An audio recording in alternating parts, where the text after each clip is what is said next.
Hello, everyone, and welcome to the EduTV podcast, where we bring together thought leaders and education experts to discuss ideas that shape the future of education. I'm Tanya from EduTV, and it's a pleasure for us to host today's episode. Our topic for discussion for today is educators' well being for institutional success. We all know that behind every successful institution are educators who inspire, guide, and nurture students every day. But for educators to perform at their best and their own well being must also be prioritized. To prioritize the same and to discuss on the same, we have two very distinguished guests with us today. We have with us Mr. Alan Carvalho, the founder and CEO of White Oak Global Consultant Bangalore, and Mr. Amol Vaidya, the Deputy COO of Global Schools Group Singapore, joining us from Dubai. A very warm welcome to both of you joining us today. Thank you for taking out time and joining us. Thank you, Thank Tanya. you, Alan, Tanya. sir, I would request you to please take over. Yeah, sure. A big hello and warm welcome to all our global viewers connected to this platform. Some of you may be surprised to hear the term global viewers. Yes, you heard me right. EduTV, with Mr. Pranav at the helm, with stupendous support from Ms. Tanya, have led and transformed EduTV into a formidable brand with deep penetration into the global markets. By global markets, I mean into all the 5 continents. It's a platform connecting students, teachers, heads of institutions, managements, schools, colleges, and universities to get the best of what education offers today. Hats off to Team EduTV on this stupendous achievement.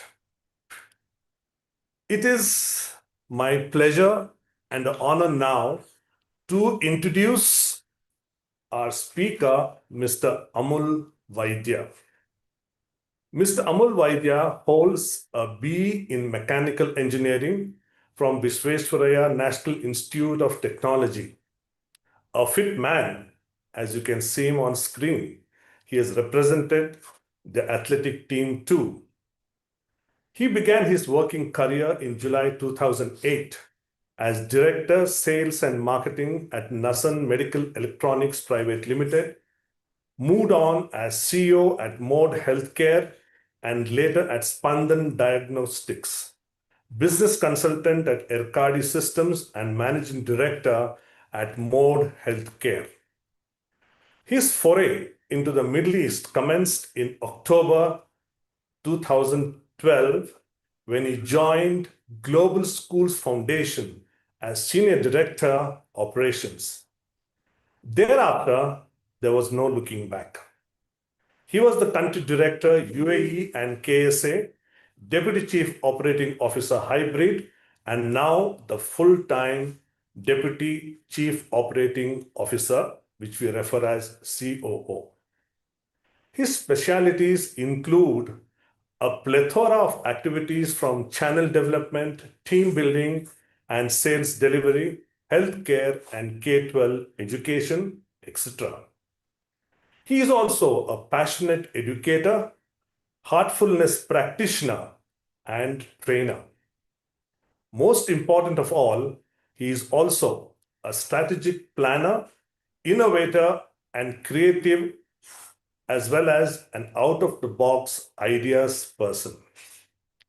It's only right that we have him with us today to share his insights on our topic, Educator Well-Being for Institutional Success. With that, let me make a short self-introduction of myself. I'm Alan Carvalho with almost 4 decades of senior leadership experience with the largest media group in India. That's the Times of India Group. I'm also a certified independent director under the IICA, and I'm on the board of PNB Finance and Industries Limited as independent director. I have been designing and conducting training programs for corporates as well as educational institutions since the past many years under my banner, White Oak Global Consult. All our programs draw inspiration from my very long years of work experience and are original in content, I mean, not borrowed from ChatGPT or YouTube, etc. We take great pride that they are original, and therefore these sessions are being conducted with a lot of conviction, with tremendous feedback from participants. In fact, it is not out of place to just mention that the specially designed program on teacher well-being that is being run across many institutions today has become most sought after. So it is only right that we have an expert in this line to speak to us during this session. So, Mr. Amul Vaidya, thanks so much for making time and joining us today. I'm sure Pleasure. our audiences are looking forward to hearing from you with your great experience and expertise. So, I'd like to begin by maybe I should ask you a small question. When I ask you a question, I'm sure our audiences have those thoughts in their minds, and on their behalf, I'm speaking to you. Here I go. In today's high pressure educational environment, where teachers are expected to deliver academic excellence while managing increasing emotional and administrative demands, is educator wellness a strategic priority for educational institutions? Uh, All yours. Generally, yes, Alan. Thank you for hosting me and thank you, EduTV. Alan, yes, people, companies are realizing that you can't ignore or push under the carpet well-being and wellness requirements of teachers. Because the challenges are not only because of business circumstances, challenges are also because of the way digital media is shaping up actions and thought processes of people in society. Uh, Let me put something fundamental here.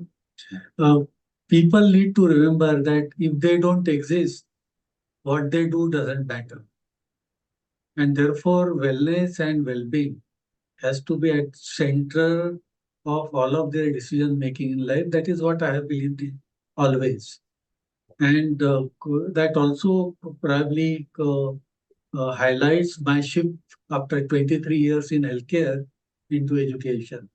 So at that stage, I realized that if I continue like this, I'm going to crash. And then I looked at what I enjoy most. I realized that I enjoy most while working with people at different levels in the organization and ensuring that together a larger benefit is delivered to everyone. And nothing better than a school to test this particular theory of mine. And last 13, 14 years, I have given my group, my company enough dividends. I have perhaps the best managed team in the entire network. And people have worked with me for a long time now. The longest serving employee is as old as I am in the organization in my team.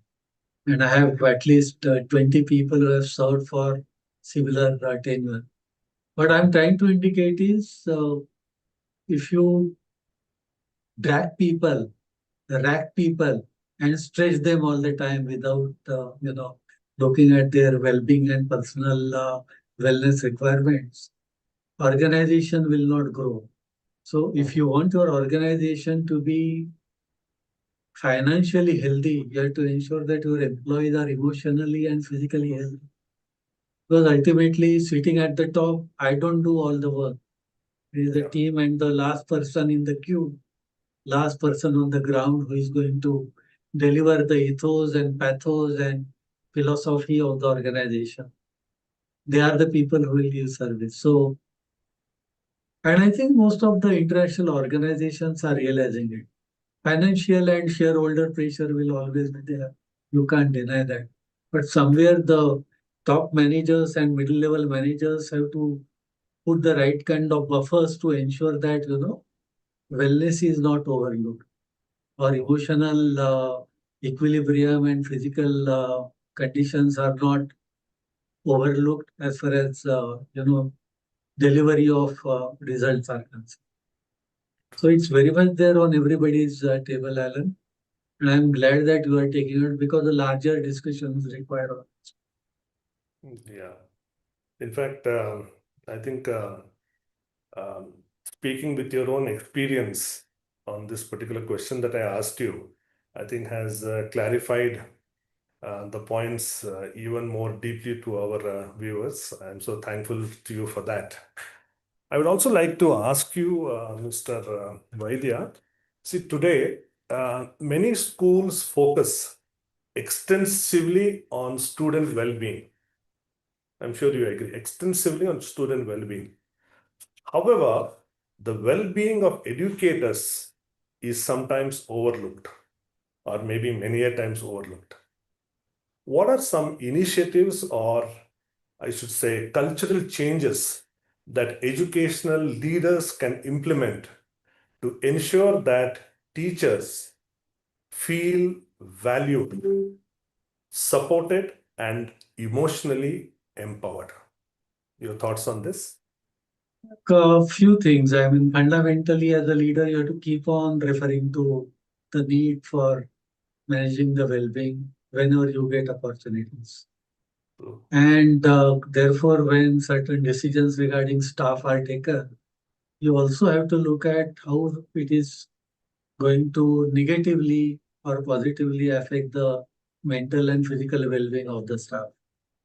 That includes especially I operate in Middle East, so there's a lot of pressure presently because of the situation in Middle East, Yeah. and businesses are affected, including the school business, because many people are just going away from the region Mm.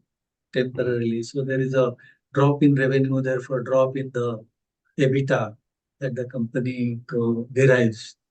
So Mhm. at that time, how you deal with the staff, whether you go for job cuts, you go for salary cuts, timing of all these actions, doing it in such a way that, people don't get upset.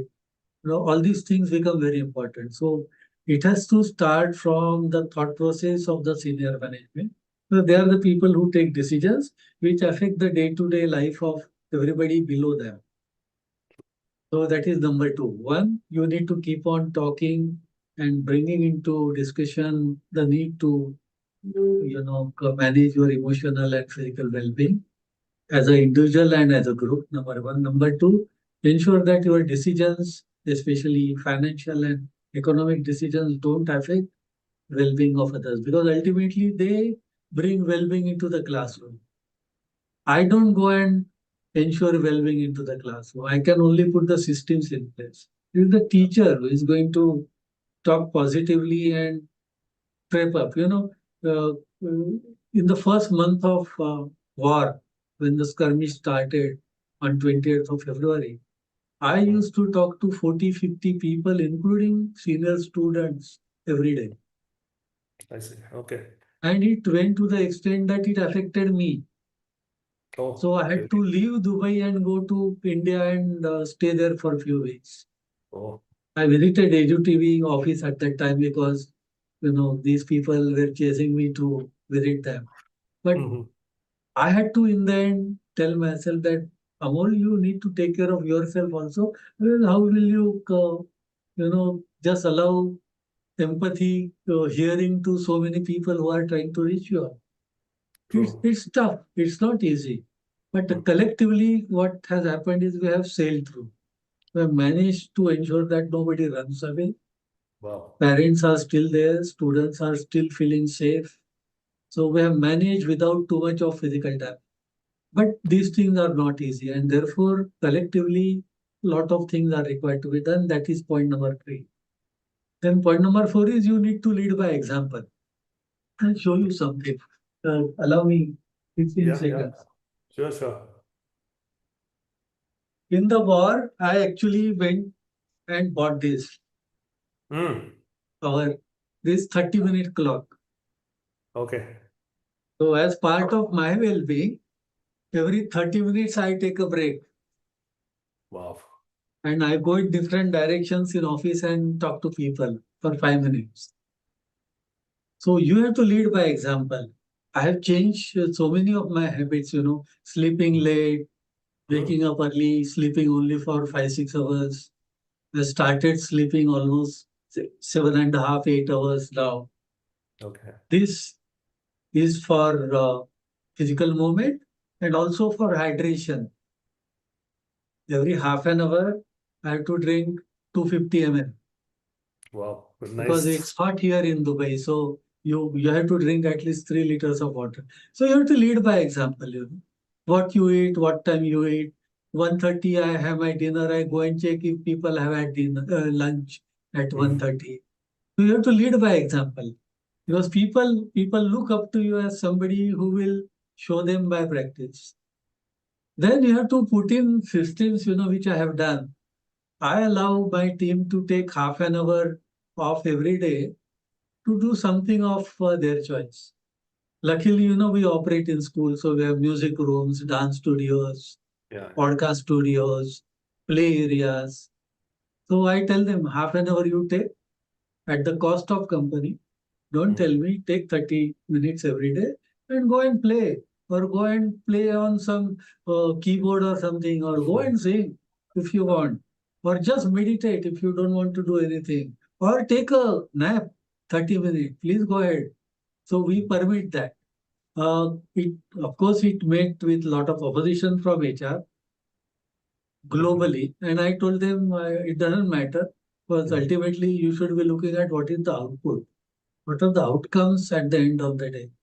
I mean, Yeah. we are not running labor shop here that you Yeah. punch in at 8 o'clock and punch out at certain time in the afternoon. It's all intellectual work, and if Yes. people are not comfortable and feeling happy about doing it, then nothing will come out. And last, Alan, I always tell people, love your job because if you don't love it, it will put pressure on you. And what I Yeah. have seen is if I love something, I don't get tired. I Yes. hope you agree with me on these Yeah, yeah, things. very much. And it's so nice to know that this thing, I mean, the whole approach is flowing from the top. I mean, I'm really taken up with some of the things that you mentioned in terms of, giving a little bit of a free time to your staff during working hours, so they can just relax, rejuvenate. I think it's a very broad-minded approach that you have adopted. No doubt, your institutions are doing so well. And I'm sure all those who are connected on this platform will be thankful that this type of deep insights are being shared. So, I mean, great going, Mr. Vaidya, on that. Um, Another thought that comes into my mind is that, today um, teachers are expected to build the nation, to build the next generation. That's what they say. And they need to create happy classrooms, to have a very thriving atmosphere in the school, etc. So it is more like, a thriving teacher creates a thriving classroom, right? So from your experience as a leader, how can schools create a sustainable ecosystem where educators experience not just reduced stress, but genuine professional fulfillment, resilience, and also a sense of purpose? I'm looking at a sustainable ecosystem for educators. Any thoughts on that? Uh, there are no fixed ideas which will work because in education we talk of something called as differentiation, Yeah, where where teachers and educators recognize that each child is different, and yeah, therefore treatment or the learning program for each child has got to be different.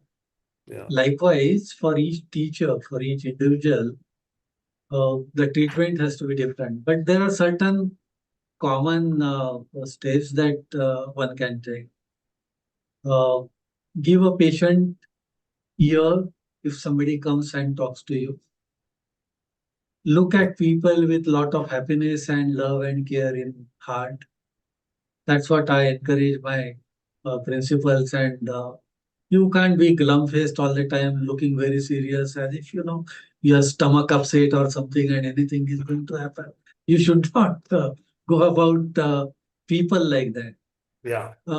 Many a times, people have problems. They don't require solutions from you. They just require a patient hearing, empathy to be displayed. They know that you have your own limitations in resolving their matters. They just want somebody to listen to you, listen to them. So Okay. these small things actually help, and leaders in the campus play a major role. Mhm. I tell my leaders, many a times that you can be tough without being rough. Good one. Leaders have that, silly notion in their mind Mm. that as a leader, I have got to be tough, and sometimes they end up being rough.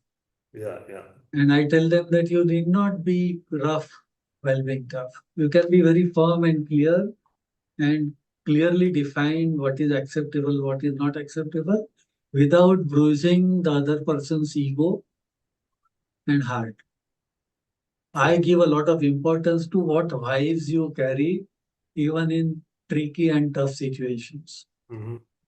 Ultimately, you have to work. If I'm not happy, I can assure you, if I walk into a room, people will get tense. But I'm Yeah. carrying those vibes with me. Hmm. And this happens whether you like it or not, or whether you accept it or not. Many people will say, no, no, there is no such thing as vibes, but it is there. My life, 40 years of corporate experience has shown me, yes, it is there. And what I carry in my mind and heart reflects in my action outside. And we see ample examples. If somebody is not well and goes for a marriage ceremony, the person comes back more healthy than what she was when she entered the marriage, because there is festive atmosphere in the hall over there. You become part of festivities, and therefore you drop off your lethargy and pain or whatever burden you are carrying inside. So it does happen, and it is job of the leaders to ensure that it prevails in the building that they occupy. That is most important. So, and as I said, you have to lead by example. Uh, Leaders fail many a times. Yeah. True. I think very well put, especially on an approach with empathy, and leaders in terms of what they really need to adopt and adapt themselves. I think that is something which can be a kind of a hope to bring into the education system, so that this well-being will be really looked at and also looked after, isn't it? So at this point in time, I think EduTV has done a wonderful job by, I should say, having you as the speaker, because with your experience, you've added a lot of value to today's session or a program. And I'm sure the global audience, in whichever time zones that they are and have made time to join, have greatly benefited by the inputs. And as far as I'm concerned, I enjoyed hosting this podcast. And it's always nice, where the speaker speaks from the heart, which you have done. And the takeaways are plentiful. So thanks so much to you, Mr. Amul Vaidya, as well as to EduTV. Yeah, Thank you, thank Alan. I Thank you. hope I have given some ideas to dwell upon. you. Sure, Whoever sure. research fact, to this. So thank you. Pleasure is mine. some of the ideas are so good that I I hope I have your permission to incorporate them in my training modules too. There is no IP, no Yes. IP value to that. So please feel go ahead. Yeah, sure, sure. It is wonderful. Yes, Thank you. Tanya. Thank you. Thank you so much, Anand sir. Thank you, Amol sir, for taking out your time and sharing such valuable insights. I was just hearing the entire conversation and few things, I mean, which actually picked up, which I feel not being into the education domain, not being into an institution, rather, we can still incorporate that in our office also with our team, with our people. So thank you. Thank you so much, Amol sir, for all those inputs. Today's discussions remind us that educators' well-being is not just for personal concern, it is actually a strategic priority for every institution. Thank you. Thank you so much for joining us today. This is Tanya from EduTV signing off. Thank you.